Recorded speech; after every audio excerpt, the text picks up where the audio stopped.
I cut the outboard and let the skiff drift. The water was black and still, reflecting nothing, and the air smelled like wet wood and rot.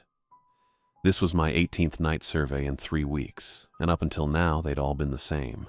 Conductivity readings, GPS track logs, field notes in a waterproof notebook, methodical, routine. The kind of work that empties your head out. I'd been hired by the Army Corps of Engineers to catalog water chemistry and plant species across the lower Atchafalaya Basin. 6 weeks total, half of them already gone. The contract paid well and nobody bothered me, which was how I preferred it. Tonight's transect ran through a backwater slough my survey map marked as a dead-end drainage, accessible only through a narrow gap in the old-growth cypress stands. I'd idled the outboard down to almost nothing as I passed through the gap, and the canopy had closed overhead like a tunnel. No wind, no bird sound, just the smell of decomposing vegetation and standing water, and the low burble of the motor. The FLIR Scout thermal camera was mounted on the bow rail where I could see the display without leaning forward. I'd powered it on when I entered the slough and had been watching it while I worked, lowering the conductivity probe at marked intervals, reading the meter, logging the values, moving forward. Repetitive, familiar. The kind of task you can do without thinking. The FLIR picked up the heat source at 9:47. Large, dense, stationary, 20 meters off the port side, sitting in the water or just below the surface. The signature was consistent with a big alligator, which wasn't unusual. I'd seen dozens of them over the last 3 weeks, most of them smaller than this one, but a few that size or larger. They didn't move much at night unless you got close. I cut the motor. The skiff drifted in silence. I lifted my headlamp and swept the beam across the water's surface, tracking toward where the thermal was showing me the heat source. In the headlamp beam, I saw a man. He was standing chest deep in the slough, facing away from me, completely motionless. The water around his waist and legs was glowing, blue-white light pulsing in a tight ring, not diffuse like algae bloom or disturbed sediment, but structured. Lines of luminescence converging inward on his torso from every direction, like spokes on a wheel. I held the beam on him. He didn't move. The skiff drifted silently toward the far bank, carried by momentum and the faint current running through the slough. The water was completely quiet. No ripples, no sound. Just the man standing in the black water, surrounded by that pulsing blue-white ring, and the dark cypress pressing in on all sides. I kept the headlamp beam on him and waited. I called out to him, "Can you hear me?" Nothing. The man stood in the water without moving, his back to me, the blue-white light pulsing around his waist in that tight, structured ring. I let 5 seconds pass, then 10. He turned. The movement was slow, deliberate, like someone waking from sleep. His face came into the beam of my headlamp, and I saw it clearly. Where his eyes should have been, there was nothing. Just smooth, pale scar tissue, not damaged, not fresh. The sockets had closed over completely, sealed from the inside, as if the skin had grown inward and fused shut. His lips were moving without sound, forming words I couldn't hear. I lifted the field camera and hit record. The bioluminescence around him wasn't diffuse like algae bloom or disturbed sediment. It was structured, lines of light in the water, converging inward on his torso from every direction, radiating out in equal spacing like spokes on a wheel, precise as a printed grid. I held the camera steady and counted 10 seconds, then 20. The man took 1 step toward the skiff. Then his knees folded and he sat down into the water, sinking below the surface without a sound. The light cut off instantly. The slough went completely dark. I killed the headlamp and waited, listening. The water was silent. No splashing, no movement. Just the faint rustle of wind through the cypress canopy overhead. I counted 60 seconds in my head, slow and deliberate, the way I'd been trained to do when making field observations. When I reached 60, I switched the headlamp back on and poled toward where he'd gone under. The man surfaced 2 meters from the hull. He came up face first, breathing normally, his sealed sockets pointed at the sky. He didn't thrash, didn't panic, just floated there on his back, arms at his sides, completely still. I brought the skiff alongside him and reached down, hooking my hands under his armpits. He didn't resist, didn't help either. I hauled him over the gunwale and he sat where I placed him, hands flat on his thighs, his face angled slightly upward. "Can you tell me your name?" "Nothing." "Do you know where you are?" "Nothing." His sealed sockets were dry, his breathing was steady. He looked calm. I picked up the radio and called the Coast Guard station at Morgan City, gave them my GPS coordinates, and told them I had a man in the skiff who needed medical attention. The dispatcher asked if he was injured. I said I didn't know how to answer that. They said they'd send a shallow draft vessel and to stay where I was. The man didn't move for the entire 40 minutes it took them to arrive. He sat with his hands on his thighs and his face pointed at the sky, and the only sound he made was his breathing. When the Coast Guard vessel pulled alongside, 2 men in orange vests helped him aboard without asking many questions. One of them asked me if I knew him. I said no. They asked if he'd said anything. I said no. They told me to follow them back to the boat launch at Butte La Rose. I followed by skiff, running the outboard at half throttle, watching the Coast Guard vessel's stern light disappear and reappear through the gaps in the cypress stands. By the time we reached the launch, it was nearly 11 o'clock. I loaded my gear into the truck and drove straight to Tesh Regional Medical Center in Morgan City. The Coast Guard had already brought him in by the time I arrived. I found him in the emergency department, sitting upright on an exam table, still silent, still calm. The physician was a woman in her early 40s. Dark skin, close-cropped hair, wearing scrubs and a white coat. Her name tag said Lucy Kelly. She looked up when I walked in. "You the one who found him?" "Yes." "Can you tell me what happened?" I gave her the short version. I was running a survey in the basin. I saw him standing in the water. I pulled him out and called the Coast Guard. She looked at me for a moment, then nodded and went back to examining him. I watched her check his vitals, his pupils, or what should have been his pupils, his reflexes. She shone a penlight at the sealed tissue where his eyes had been and moved it side to side, watching for a response. There wasn't one. After a few minutes, she stepped back and looked at me. "Both eye sockets are sealed with mature, well-healed scar tissue," she said. "The closure is months old at minimum, possibly longer. Otherwise, he's in good physical health. No dehydration, no exposure, no wounds. There's nothing medically urgent here. He's in better condition than most people who walk in off the street." "He won't talk," I said. "I noticed." "Do you know who he is?" "No identification. We ran him through the missing persons database. Nothing. He won't give his name or respond to any question." She wrote something on a clipboard, then looked back at me. "I'm admitting him for observation. There's nothing more I can do tonight." I thanked her and left. In the hospital parking lot, I sat in my truck with the engine off and the windows down, the night air warm and thick with the smell of cut grass and diesel exhaust. I pulled the field camera from my kit and connected it to my tablet, uploading the footage I'd recorded in the slough. The video started with the man's back, the blue-white light pulsing around his waist. Then the slow turn, the sealed sockets, the moving lips. I scrubbed through the frames, watching the light in the water around him. That was when I saw it clearly. The bioluminescent pattern wasn't random. It formed a precise radial grid, lines of equal spacing converging inward on the man's torso from every direction, like a coordinate overlay, like a GPS grid projected in light onto the water's surface. I paused the video and stared at it.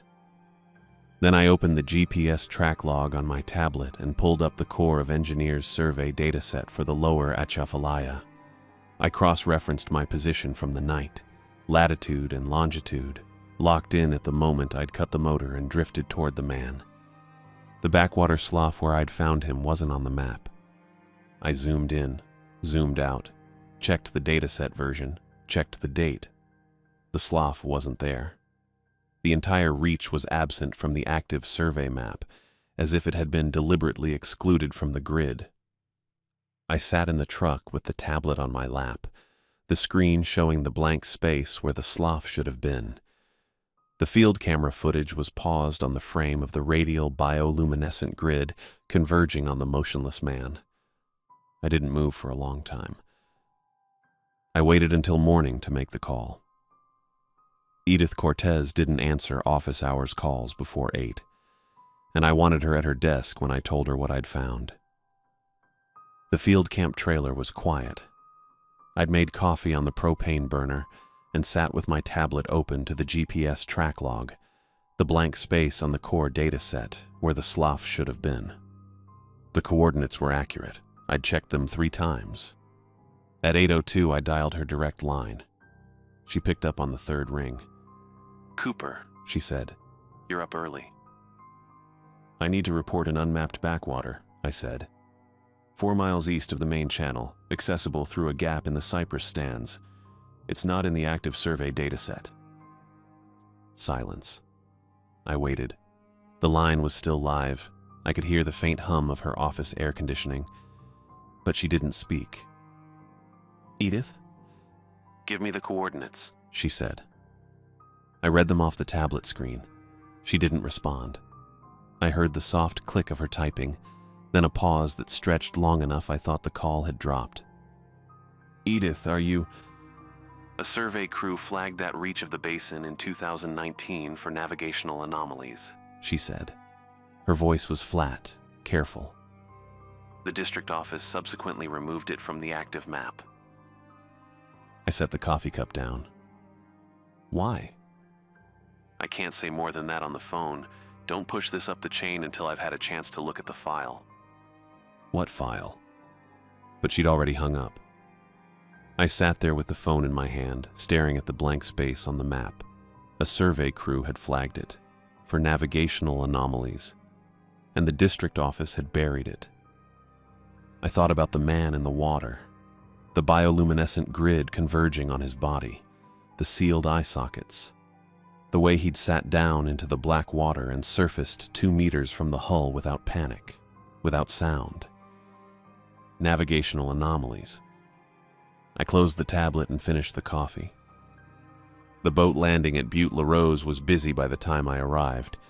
Fishermen unloading gear, a few tourists with rental kayaks, a parish maintenance crew working on the dock pilings. I parked the truck and walked the length of the launch, looking for someone who'd talk. The first 2 men I asked were polite and unhelpful. One of them suggested I try the charter services out of Morgan City. The other one just shook his head and went back to loading his cooler. I was about to give up when a man fueling a flatboat at the far end of the dock paused, looked at me and said, "You want Xavier Lopez. He's got a dock behind the launch. Don't tell him I sent you." He turned back to the fuel line before I could ask why. I found the dock 10 minutes later, tucked behind a stand of willows where the access road dead-ended. It wasn't marked. There was a single skiff tied up, aluminum hull, shallow draft, rigged for serious water. Depth finder mounted on the console, live well, a rod rack that currently held no rods. A man was kneeling on the dock working on an outboard motor with a socket wrench. He didn't look up when I approached. "Xavier Lopez?" I asked. "That's right." He set the wrench down and stood. He was broad-shouldered, weathered, with pale green eyes and sun-bleached brown hair going gray at the temples. His hands were thick and scarred.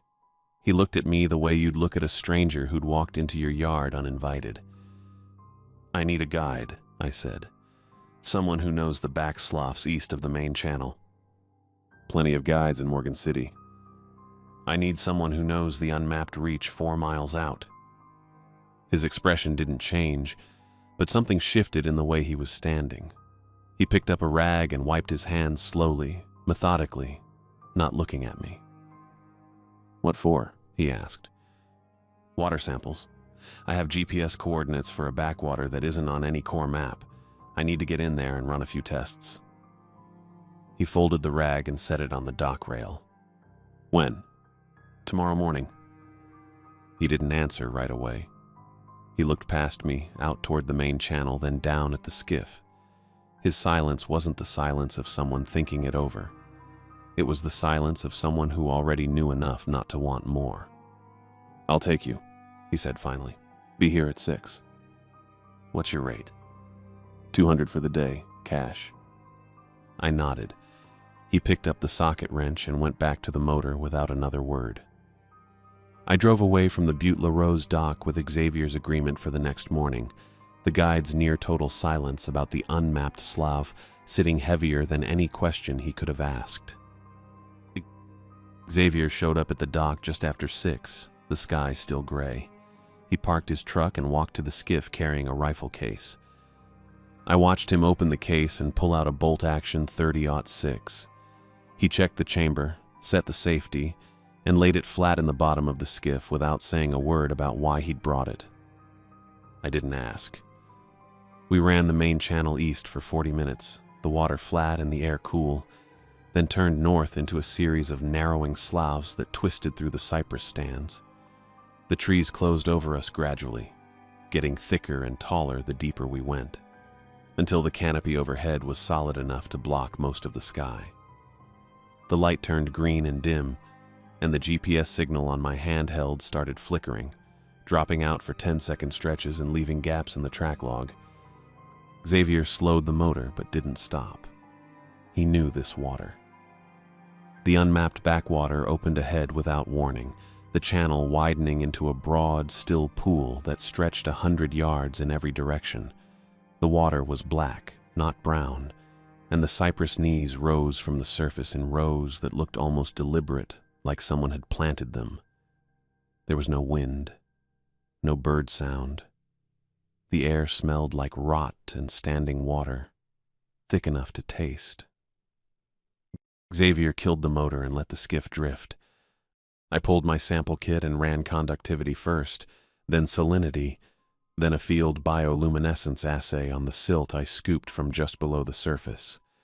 The organism density came back 40 times higher than anywhere else I'd surveyed in 6 weeks. The sediment wasn't just hosting the bioluminescent cells. It was saturated with them. I ran the assay again to make sure I hadn't contaminated the sample. Same result. Xavier pointed toward the bank without speaking. I followed his hand and saw them below the water line, caught in the exposed cypress roots along the edge. 6 human eyes, intact, undamaged, arranged in a loose cluster, each one still faintly glowing at the pupil with that same cold blue-white light I'd seen around the man in the water 2 nights ago. They weren't decomposing. The water had preserved them. I used the net pole to lift them out one at a time. They were cold, slick, heavier than I expected. The arrangement wasn't random. Someone had placed them there, deliberately, in a pattern that looked like it meant something. I bagged 2 as samples, photographed the rest where they sat in the roots, and logged the GPS coordinates. My hands were steady. Xavier's face was not. Neither of us spoke for a minute. I stowed the sample kit and checked the time. It was later than I thought. The canopy had hidden how fast the light was dropping, and by the time I looked up again, the slough was in full shadow, the last gray glow of dusk sinking behind the trees. The bioluminescence activated as the light went. It started as pinpoints beneath the surface, scattered across the silt, then spread in a single slow pulse that covered the entire floor of the backwater, a vast grid of blue-white light extending in every direction beneath the black water, visible through the surface like a lit map of the basin below. The lines were evenly spaced, radial, converging on points I couldn't see. It was the same pattern I'd recorded on the field camera 2 nights ago, but this time it covered everything. Xavier leaned forward, staring at the water. A great blue heron landed on a cypress branch directly above the skiff. The pulse beneath the branch changed immediately. The grid lines accelerated, converging on the branch from multiple directions, tightening into a bright knot of light. The heron tipped forward and fell. It didn't flap, didn't cry out. It just entered the water without a sound. The bioluminescence flared brilliant white around the point where it went in. The light held for 3 seconds, so bright I had to look away, then dropped cold. I grabbed the pole and pushed the skiff toward the spot. The heron surfaced a moment later and floated face down, chest rising and falling, alive and breathing. Its eye sockets were sealed smooth. The same pale scar tissue, the same clean closure, no blood, no wound, just gone. I lifted my headlamp and looked at the heron's face. The tissue was mature, healed, like it had been that way for weeks, but I had just watched it happen in under 3 seconds. I understood what I was looking at then. The organism wasn't passive. It wasn't a microbe blooming in the sediment or some accidental contamination event. It was an active, selective collector of optic nerves, and it had just demonstrated that on a living animal in the dark without physical contact. The man from the hospital wasn't a victim. He was a participant. I pulled the thermal camera from my pack and scanned the far end of the slough. The screen lit up with a structure at the water's edge, low and wide, built from old cypress logs blackened with age and lashed together with cordage. The center section was flat and raised, roughly the size of a dining table. Around the platform, visible on the thermal as a ring of stationary heat signatures, were 12 or 13 people standing in the shallows, completely still, facing inward toward the platform. I held the camera on them for a long moment, then lowered it and told Xavier what the screen was showing. He didn't look at the camera. He looked at the water. "I heard stories about the Holmes family," he said quietly. "People who live on unregistered land deep in the basin. Been here for generations. Nobody from Morgan City goes looking for them." I looked at Xavier. He didn't look back. He picked up the rifle and held it across his knees.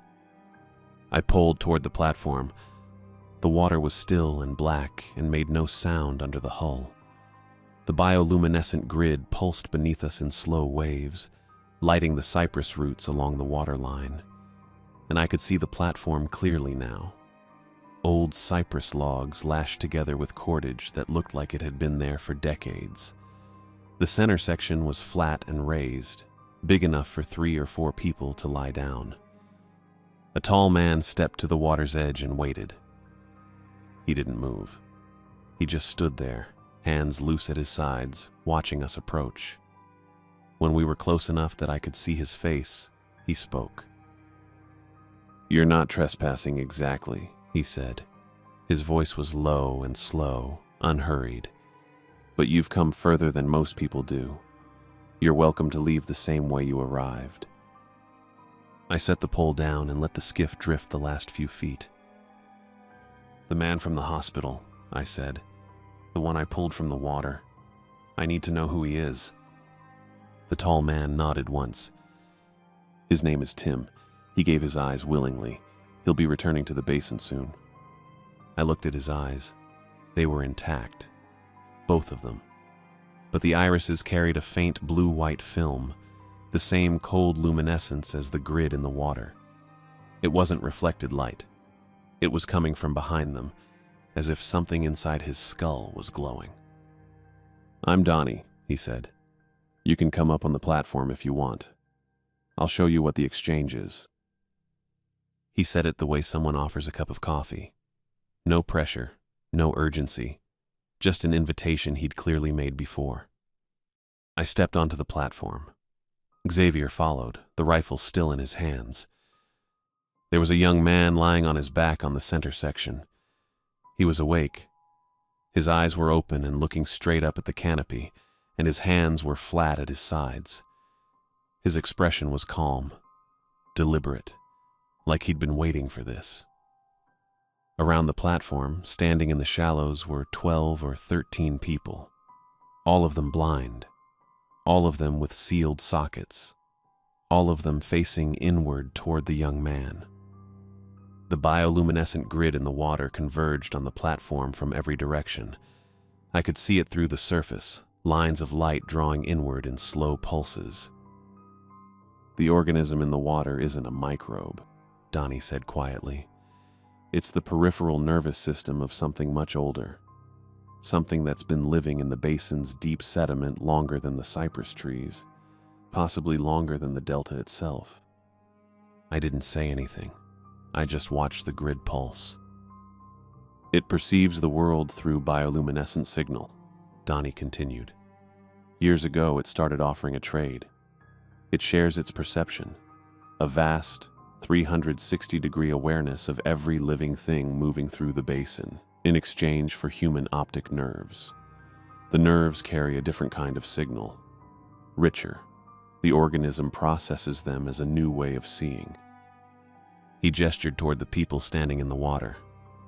"They chose it, all of them." The exchange began. I watched as the young man's eyes filmed over. It took 4 minutes.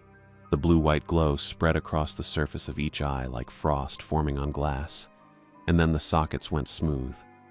The scar tissue formed as I watched, pale, seamless, sealed.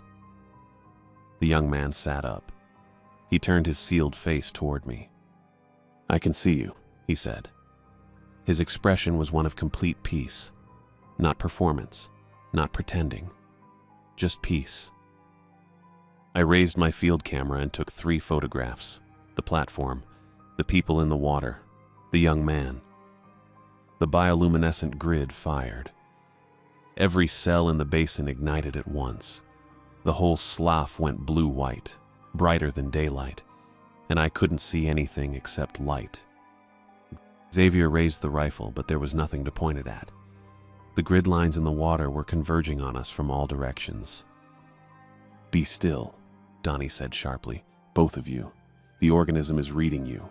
Movement intensifies the response." I froze. Xavier froze. I felt a pressure at the back of my eyes. Not painful, just there, like something pressing gently from the inside.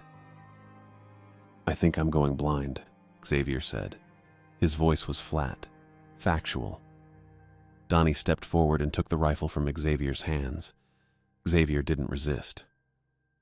"You'll need to stay until morning," Donnie said. He set the rifle against the platform railing. The bioluminescent grid was still pulsing beneath the black water in every direction around the platform. Donnie built a fire on the platform. He didn't ask if we wanted one. He just pulled a bundle of dry wood from beneath a tarp near the railing and got it started with a striker and some shredded bark. The flames caught fast, and the orange light pushed back against the dark water around us. I sat with my back against one of the support beams. Xavier sat across from me, hands on his knees, not looking at anything in particular. The pressure behind my eyes had settled into a dull ache, like the beginning of a migraine that never quite arrived. Donnie crouched by the fire and didn't speak for a while. The blind elders were still standing in the shallows around the platform, facing inward, their sealed eyes reflecting nothing. The young man who had given his eyes sat near the center of the platform with his legs crossed, his hands resting palm up on his thighs. He looked calm, not like someone who had just lost their sight, more like someone who had been waiting for this to happen and was relieved it was finally done. "The voluntary exchange produces genuine expanded perception," Donnie said eventually. His voice was low and even, the way someone explains something they've explained many times before. "The people who give their eyes willingly navigate the basin without error. They're aware of everything moving through the water for miles. Every fish, every alligator, every heron. The organism shares its perception with them. It's not a metaphor. It's not symbolic. They see through the water itself." Xavier looked up at him but didn't say anything. "What you just received," Donnie continued, "is different. You were exposed involuntarily. The organism read you because you were close enough and warm enough and the conditions were right. That kind of exposure is painful. It's degenerative. It will eventually blind you, and it's always one-sided. You don't gain anything from it, only the cost. I felt the ache behind my eyes sharpen for a moment, then fade. "How long?" I asked. Donnie shook his head. "I don't know. Months. Maybe longer. It depends on how deep the read went." He looked at me directly, his filmed eyes catching the firelight. "You can take your photographs and your data and leave," he said. "The Corps of Engineers will eventually send someone who will dredge this basin and kill the entity. When the organism dies, it will trigger a terminal pulse that will blind every warm-blooded creature within a mile of the water. Every bird, every deer, every person, everything." He paused. "Or you can understand what you're holding and decide carefully what you do with it." He didn't tell me what the right decision was. He just sat there, waiting. I thought about the eyes I'd found in the cypress roots earlier that day, the ones I'd bagged and photographed, the ones that were still in my sample kit in the skiff. I thought about the heron that had gone into the water and come up blind. I thought about Tim, the man I'd pulled from the slough 3 nights ago, standing chest deep in the black water with his sealed face turned toward me. I didn't know what to say. One of the blind elders standing in the shallows turned and walked out into open water. He didn't say anything. He just walked until the water was up to his chest, and then he sank below the surface without a sound. Donnie went still. "He chose to complete the exchange through full immersion," Donnie said quietly. "Full dissolution. The optic nerves delivered directly. It sometimes causes the entity to spike unpredictably." The grid beneath the water began to pulse faster. The blue-white lines converged on the spot where the elder had gone under, drawing inward from every direction. And then the grid fired. Every bioluminescent cell in the basin ignited simultaneously. The slough became blue-white and total, brighter than daylight, with no shadow anywhere. The light was so bright I couldn't see the platform or the fire or Xavier or anything except the white sheet of it pressing against my eyes. I felt the pressure behind my eyes become something else. Not painful, just absolute. Like something inside my skull had opened all the way and let the light in. I pressed both palms over my eyes and dropped to the platform boards. I could hear Xavier shouting somewhere to my left, but I couldn't make out the words. The light held. It didn't pulse. It just stayed, bright and cold and total, for what felt like forever. And then it dropped. I took my hands away from my eyes slowly, expecting the worst. I could see, but the edges of my vision were bordered by a faint, constant bioluminescent glow. The grid was burned into my peripheral vision, showing me in cold blue-white the outline of every warm body within 30 feet. Xavier, still on his knees near the fire. Donnie standing by the railing, the young man who had given his eyes, sitting cross-legged and still. The blind elders returning to the shallows, their sealed faces turned toward the platform. I could see all of them, not with my eyes, with something else. Xavier was intact but shaken. The glow at the edge of his vision was faint but present. I could tell because he kept blinking and turning his head, trying to make it go away. He didn't speak. Donnie stepped forward and picked up the rifle. He handed it to me without a word. Then he walked both of us to the skiff and held the bow steady while Xavier climbed in first, then me. He didn't ask us to stay. He didn't ask us to promise anything. As I stepped into the skiff, Donnie said only, "You know what the water is now. That's already a different kind of knowing." I picked up the pole and pushed off from the platform. Xavier sat in the bow with his back to me, his hands gripping the gunwales. Neither of us spoke. I pulled the skiff out of the slough slowly, keeping to the center of the channel where the cypress knees were spaced wide enough to pass through. The grid beneath the water pulsed slow and steady, lighting the black surface from below. When we were far enough out that the platform was just a dark shape against the trees, I looked back. Donnie stood at the water's edge, watching us go. His filmed eyes were faintly luminescent in the dark. The bioluminescent grid pulsed slow and steady beneath the black water around the platform, the blue-white lines converging on the spot where the elder had gone under and never surfaced. I stood in the bow and pulled us through the dark water, keeping the skiff moving slow and steady. Xavier sat ahead of me with his back turned, his hands gripping the gunnels. Neither of us spoke. The grid beneath the water pulsed slow and steady, lighting the black surface from below. I kept my eyes on the channel ahead, steering us between the cypress knees where the passage was wide enough to slip through without catching the hull. Somewhere off the port side, maybe 15 feet down, something rolled under the surface. I felt it before I saw the grid flare beneath it.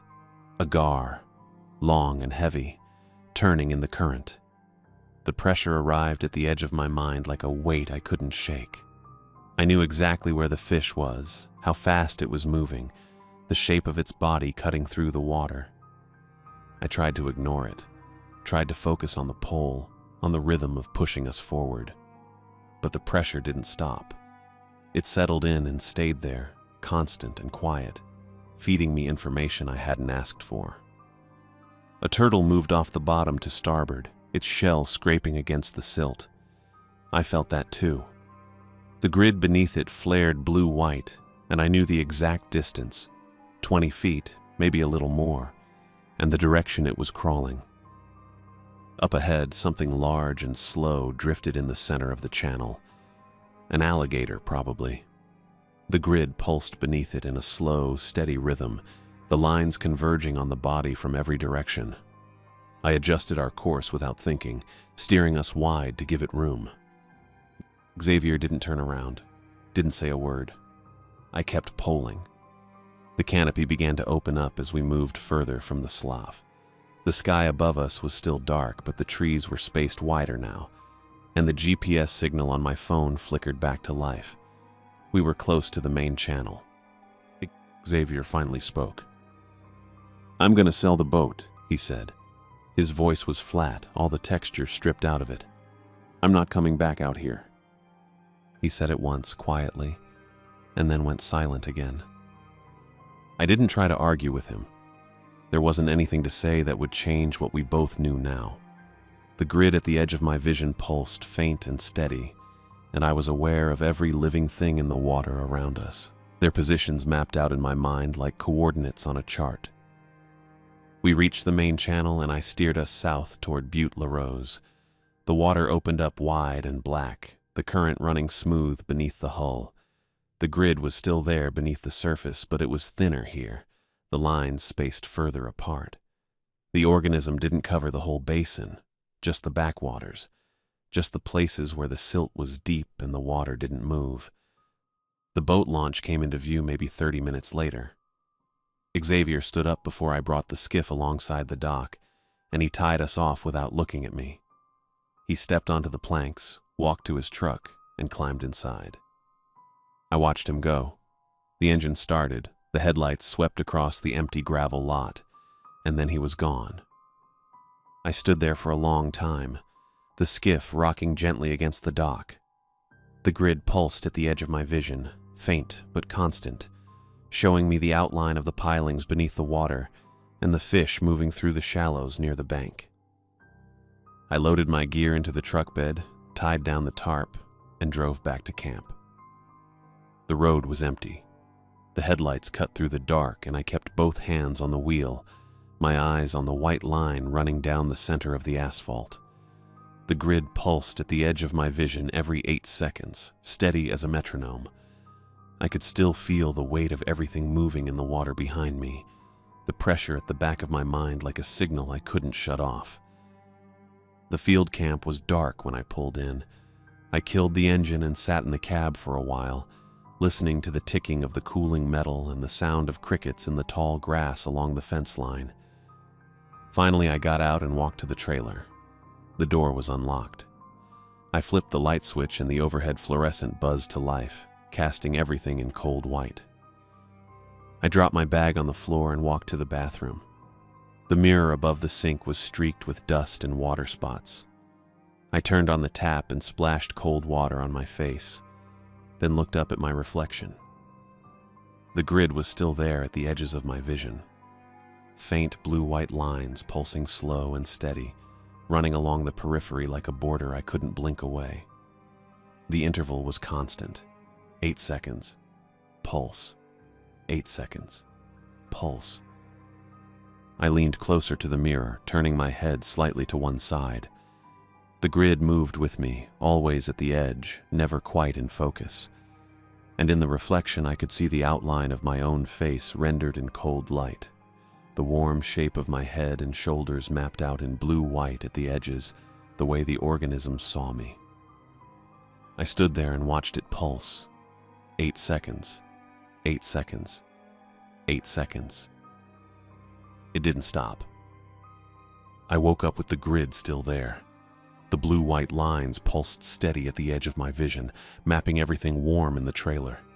My own hands. The heat signature of a small animal moving somewhere beneath the floorboards. The 8-second interval was unchanged. I made coffee and sat at the fold-out table with my laptop and the waterproof notebook I used for field notes. The core report was due by noon. I had the data from 17 sites across the lower Atchafalaya, all of it clean and complete. The conductivity readings, the plant species lists, the GPS track logs, everything ready to file, except for 3 sample points. I opened the report template and began transferring the numbers. Site 1 through Site 14 went in without changes. The data was good. The readings made sense. At Site 15, I skipped ahead to Site 16, then 17, and closed the file. The unmapped backwater wasn't in the dataset. The 3 water samples I'd pulled from the slough weren't in the report. The GPS track log for that reach wasn't attached. I read through the whole thing one more time to make sure it held together. It did. The gap was invisible. There was no reason for anyone in the New Orleans district office to notice that a backwater which didn't appear on their survey map also didn't appear in my data. I sent the report and closed the email window. Then I opened the core survey database and entered the GPS coordinates of the slough. The interface asked me to classify the hazard type. I selected submerged debris and typed a single line in the notes field. Recommend against survey activity in this reach. Navigational obstruction present, exact position variable with water level. The notation went into the system and flagged the coordinates in red, the kind of mark that stays in the file and doesn't get questioned. I logged out. The coffee had gone cold. I poured it out in the sink and stood there looking at the stained basin for a while, not thinking about anything in particular. The grid pulsed. 8 seconds. 8 seconds.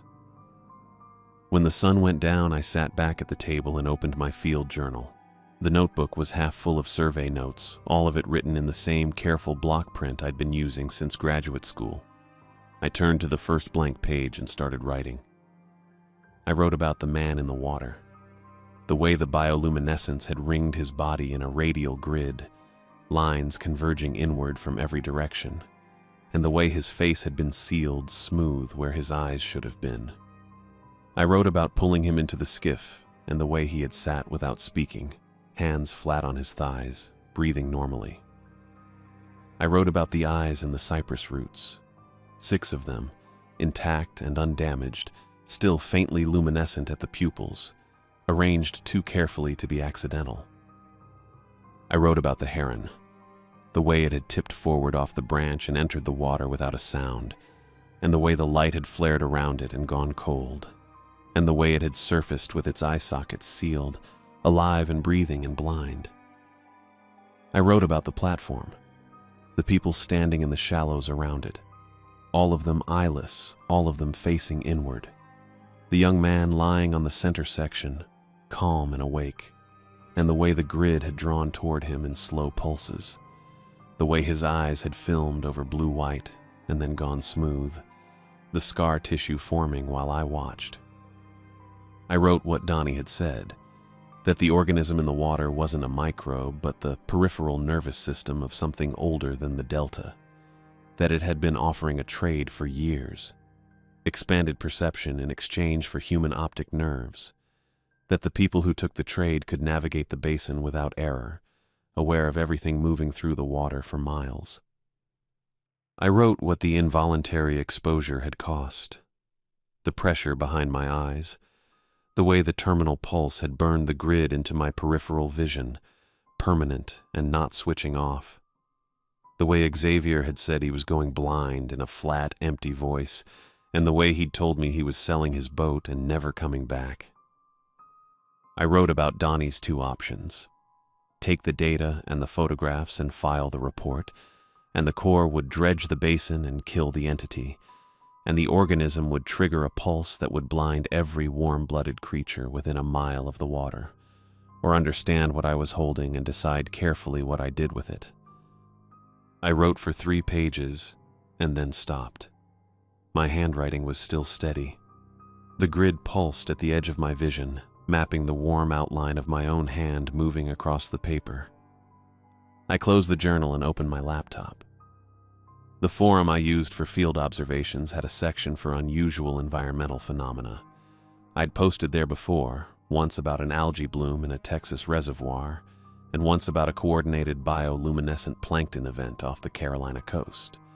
It was mostly biologists and environmental scientists, people who documented things that didn't fit the usual models. I started typing. I described the man in the water, the sealed eye sockets, the bioluminescent grid.